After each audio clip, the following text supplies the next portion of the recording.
Je sais pas si on a déjà vu cette rencontre dans cette braquette, en tout cas c'est un plaisir de voir ça. Intéressant de voir comment est-ce que Artim va s'en sortir contre son ancien main, enfin, même si c'est un personnage qui sort toujours à l'occasion, et on va voir ça tout de suite. On part sur Smashville donc, terrain de bois pour notre cher joueur de Steve, et on va voir tout de suite si la connaissance du match-up est là ou pas, parce que si tu ne connais pas Steve, tu perds très très vite. Et donc on va voir comment est-ce que notre cher Kaguriru s'en sort. Pour l'instant on est sur une petite phase de ledge trap qui commence tranquillement. Un terrain relativement resserré où Steve va pas forcément avoir l'occasion de poser son jeu et de l'amener dans son coin. Après, c'est pas tellement le style de jeu d'Arsnif. On l'a vu les semaines précédentes, il a tendance à utiliser la frame de Steve, utiliser ses combos, il a pas tendance à camper et à mettre beaucoup de murs. Et souvent, on l'a même vu finir des games avec des... Oula, vache. On l'a même vu finir des games avec des barres de matériaux assez peu remplies. Mais ce qui est tout à son honneur parce que ça rend les choses souvent plus intéressantes à voir. Ouais, là on affiche un peu pour essayer d'avoir ce back throw dans le bloc avec un smash éventuellement. Ça a pas marché mais on a quand même réussi à prendre un certain avantage. Et on est toujours sur des outils en bois alors qu'on est à plus d'une minute de jeu et que 100% des deux côtés. On a une volonté d'Arsenal tout de même de récupérer quelques matériaux, tandis qu'on a notre bon Joker qui court derrière pour essayer d'empêcher à tout prix de le laisser ce setup. Le diamant va être trouvé, évidemment on va probablement pas le voir sur cette stock, mais c'est une première stock qui est trouvée et maintenant il faut voir à quel point est-ce que Arsif réussit à gratter. Dommage, très joli combo, mais c'est de l'autre côté que ça repart. On a le fameux jab combo de Steve, le fameux up tilt. On a une certaine volonté de choper ces options avec un très bon reward à 20%. Et Steve qui s'en sort très bien, qui réussit à survivre jusqu'à... Ouh, très belle tech. Très bon, bien réagi de la part de notre joueur de Steve. Ouais, up smash peut-être un peu optimiste. Ça passe pas une fois, ça passe pas deux fois, ça passe une troisième fois. Ce smash qui va finir par réussir à percer ce bouclier. Et maintenant, on est sur une nouvelle stock. C'est l'heure maintenant, je vous l'avais dit, du diamant. Et là, ça va être un peu notre limonade parce que le damage output va évoluer en conséquence. Il y a aussi un certain nombre de matériaux qui ont été acquis du côté d'Arsnif qui permet d'avoir un neutral un peu meilleur avec ces minecarts, cette anvil, cette enclume, et une barre quasiment remplie de bois tout entière. Attention à ce shield, on l'a vu, il est très petit. Ouais, Joker qui prend son temps pour revenir sur le terrain. Et ça fait 2 fois qu'on voit ces up smash un peu préemptifs d'Arsnif qui ont pas touché. Le move a énormément de lag, donc c'est 3 fois même maintenant.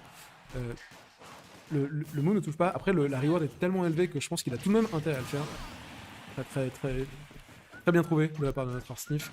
Le F-Smash Diamant est un staple de Steve, ça sort très vite, il y a très peu de lag et ça tue. Bah, comme un camion, vous avez vu, de l'autre côté du terrain, il n'y a aucun danger de ce côté-là. Il faut faire attention, il ne faut pas se faire toucher par une string de up tilt, par quelque chose comme ça. Arsnif le sait, il le cherche, il en a envie. Commencer une stock à 60%, c'est toujours avantageux. Et les outils choisis... Très joli. J'aime bien les outils choisis pour la Liga par Arsnif. On a plusieurs choses qui sont utilisées. On a les blocs, on a le down tilt, on a l'anvil, et ça lui permet de toujours mix up son adversaire de ce côté-là. Il faut maintenant trouver cette stock du côté de l'ennemi, et c'est chose faite. On ne pouvait pas le laisser partir avec cette stock. Et cette pression tilt, excellente tech de la part d'Enemy qui a réussi à survivre. Est-ce que ça va être suffisant pour revenir dans cette game et pour faire ce comeback? Là, ça va pas être facile tout de suite. Steve a plusieurs façons de tuer. Il y a des kills confirment en pagaille du côté de notre ami en bloc, mais apparemment Enemy n'a pas dit son dernier mot.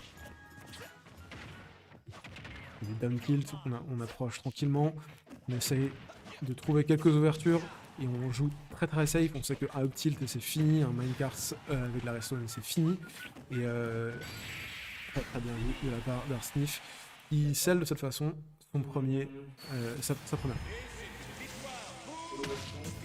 Mais la performance était assez convaincante. Je dirais pas qu'il faut dormir sur Inami. Ils sont très très bien sortis de ce côté-là. À voir qu'est-ce qui va être modifié dans cette deuxième partie de game, enfin dans cette deuxième partie de set. Donc, on met à jour le score 1 du côté de notre bon Arsnif.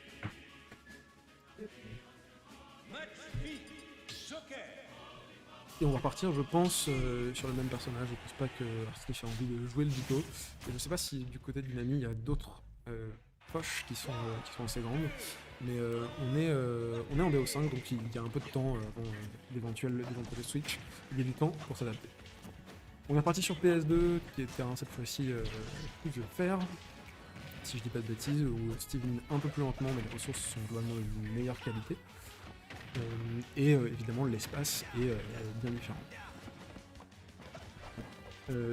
Arsnif qui évidemment ne reste pas dans son minecart au sol, parce que je sais pas si vous le savez, mais la consommation de ressources par le minecart au sol est plus élevée, parce que il va poser des rails, et donc c'est pour ça que vous le verrez très souvent sauter assez rapidement une fois qu'il arrive, ou carrément sauter avant l'atterrir. Très beau confirme trouvé par notre joueur. Peut-être que Kaburigu essaie de chercher de bait un up smash de la part de Steve, parce qu'il a vu qu'il y en avait plusieurs qui sortaient à la game précédente, mais Arsnif ne s'est pas fait avoir. Cette fois-ci on est sur une phase d'edge guard. C'est le main card qui va être trouvé encore une fois pour sortir de ce désavantage et réussir à avoir un reverse de cette situation. Ah, c'est très dommage, c'est dommage. Le contre est bien trouvé, ça l'a malheureusement pas connecté. Et Arsnif qui s'en donne à cœur une fois de ce côté-là. Ennemi qui n'en croit pas ses yeux, on voit en train de se marrer, mais évidemment il faut réussir à rester concentré. Pour l'instant on a une première stock à aller chercher. Dans la game précédente, ce qu'on a vraiment vu, c'est que Arsnif réussissait à chaque fois à gratter 40, 50, 60%, et il faut que Ennemi réussisse à trouver une réponse de ce côté-là, mais malheureusement, c'est ce qu'on est en train de se poser.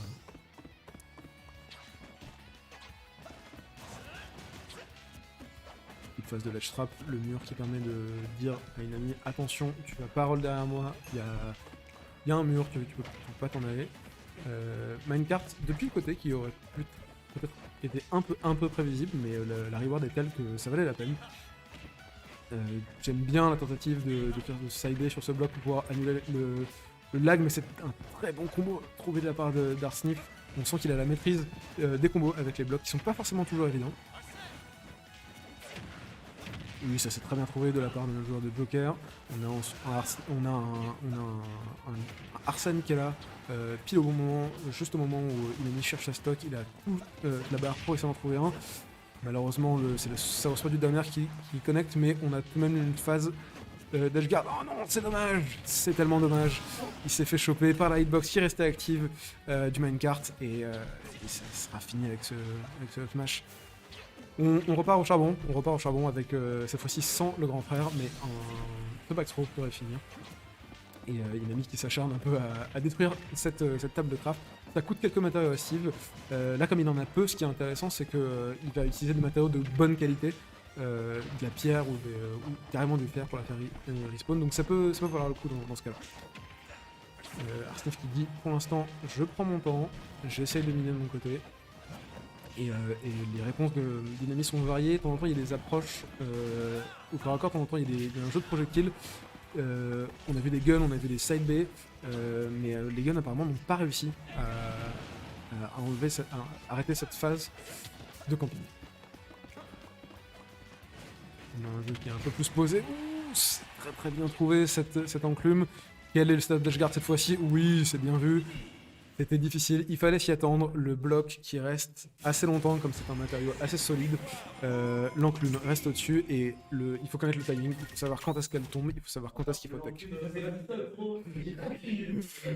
Et nos joueurs qui rigolent du fait que le contre de l'enclume qui a simplement pas fonctionné, qui a décidé de contrer quelque part dans le vide. Et on voit ça fait plaisir de voir les gens qui supportent Inami dans le chat. Effectivement, je suis d'accord, il peut le faire, il a proposé de bonnes choses. Le match-up est assez compris, je pense. Maintenant, malheureusement, il faut réussir à passer outre, il faut réussir à concrétiser la transforme à l'essai. Oh, c'est un très bon combo qui est trouvé au jab, et ça fait énormément de pourcents, et ça finit par un down smash 50% sur une interaction. Oh, Et ouais, c'est ça qui est terrible, c'est que comme Joker est un fast follower, il prend très bien les combos au jab. Et ouais, Arsnif est très bon pour confirmer là-dessus. Ça va lui permettre d'avoir un style de jeu peut-être un peu plus tranquille, de prendre son temps. Il a eu un très bon lead dès le départ, et on voit. Et les interactions off stage de ce match sont juste excellentes. Les techs sont toujours au rendez-vous. On sent que les deux compétiteurs ont vraiment envie d'aller gimp l'autre off stage. Ça s'arrête pas trop, et c'est très agréable. Alors ça, c'est une option classique de la part de Steve, ce up B en revenant du ledge. Il y a très peu de lag, et un up smash dévastateur derrière. Nami qui fait bien attention à pas se reprendre ce minecart derrière, il a souffert tout à l'heure. Et c'est un combo qui est trop de la part de notre partie qui met déjà 50% sur cette stock. Il faut à nouveau du côté de Nami essayer de trouver une façon de supprimer cette première stock de notre Steve. Et c'est avec ce up smash qui est très bien trouvé en lecture. Juste avant l'atterrissage de Steve, il a attendu l'enclume et il a réussi à s'en sortir. Arsnif qui temporise un peu peut-être pour attendre la fin de ce Arsène. Ouh, très bien trouvé. Là, il dit tu peux pas revenir avec ton petit chariot, je sais ce qui se passe, t'inquiète pas. Il l'a renvoyé de l'autre côté. Toujours intéressant quand Steve est dedans de le renvoyer dans l'autre sens. Et donc Inami qui donne des signes de vie et qui dit en tout cas qu'il comprend ce qui se passe. Par contre on se fait avoir souvent par ces minecarts cette fois-ci, il n'y avait pas eu de confirme derrière. Et la game est légèrement à l'avantage de notre bon Inami, mais de notre bon Arsnif, mais les choses restent encore assez even. Attention à ne pas se faire piéger derrière ce bloc, ce mur de bloc, et c'est une très bonne phase de juggle qui est trouvée, un re-grab aussi. C'est toujours pas fini, dommage pour ce grab, il y a l'air de directionnel qui a permis à survivre pour Arsnif. On ralentit peut-être un peu le jeu, voir comment est-ce que les deux compétiteurs s'approchent. On approche de 10% des deux côtés, donc vous voyez tout de suite les options de burst, les options, les F-mash qui sont de plus en plus balancées. Et il va falloir très bien trouver de la part d'Inami. Il a lâché son shield, il s'est dit non, si je fais ça, Arsi va me foncer dessus. Et c'est un bon F-smash qui a été trouvé pour avoir cette stock. Et c'est un lead de la part d'Inami. Qui n'est pas très gros, mais qui est quand même assez notable dans ce set. Et c'est l'occasion de prendre des pourcents, c'est l'occasion de gratter. Il y a eu 46% tout de même qui ont été trouvés. Et vous voyez qu'il ne le lâche pas, il ne le laisse pas construire ses murs, mais malheureusement, quand Steve pose ses blocs, il pose aussi une question avec, qui est la question comment est-ce que tu vas m'approcher ? Quelles sont tes options contre les murs, et surtout si c'est des murs en pierre, comment est-ce que tu fais quand tu ne peux pas détruire ces blocs ? Moi je t'attends derrière, j'ai un up smash, j'ai plusieurs options de burst, et là tout de suite c'est complexe pour notre joueur de Joker qui a bien pris son temps pour revenir, pour ne pas se taper la tête dans cette bloc de pierre, et c'est cette enclume si forte en edgeguard qui va conclure ce set. Un 3-0 très clean de la part d'Arsnif qui avance donc dans la braquette. On a vu cette enclume qui a scellé les 3